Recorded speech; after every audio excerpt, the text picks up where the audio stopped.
Hello mga kapobre, may papakita ako sa inyo mga kapobre. Ito yung mga alagang halaman ko. Ito yung mga stress reliever ko mga kapobre. Lalo na pag walang work, dito ako laging tumatambay, nakatingin. Ayun mga kapobre oh.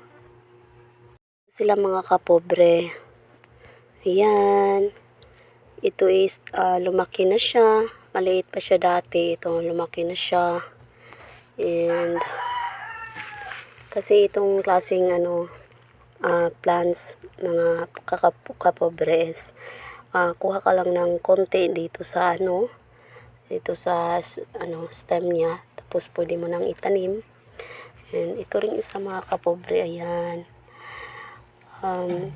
Ito mga kapobre, magkaroon ito siya ng flower dito, tutubo yung flower dito mga kapobre. And ang flower nito kapobre is white. And marami siya mga kapobre. Ito yung parang mga anak-anak niya.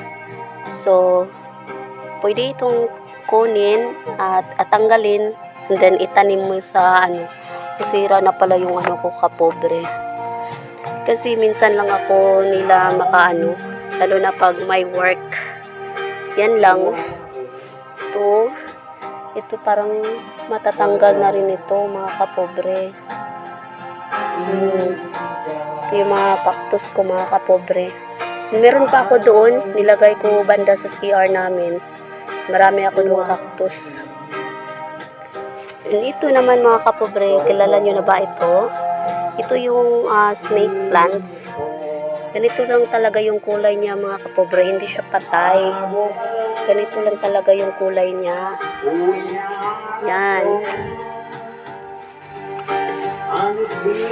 Kami sila mga kapobre kasi pinarami ko sila.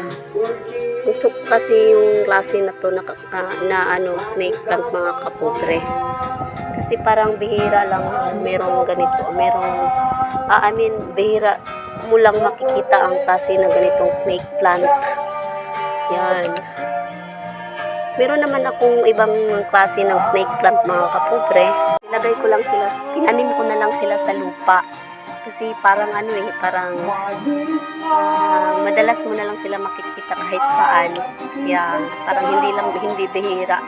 Di kagaya nito na minsan ko lang makikita.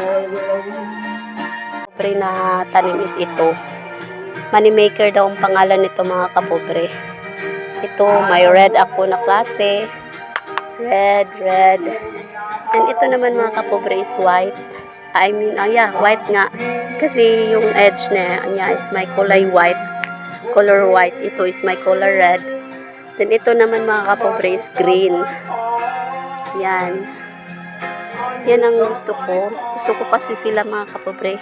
Parang ginagawa ko silang puder. Ginagawa ko silang puder dito sa gilid ng bahay namin. Nasa lang kasi ako. Nasa gilid ng bahay namin. Ayan, thank you so much sa pagpanood niyo mga kapobre. And salamat talaga sa inyong palaging pagtingin ng mga videos ko and pag-support. Thank you so much. God bless.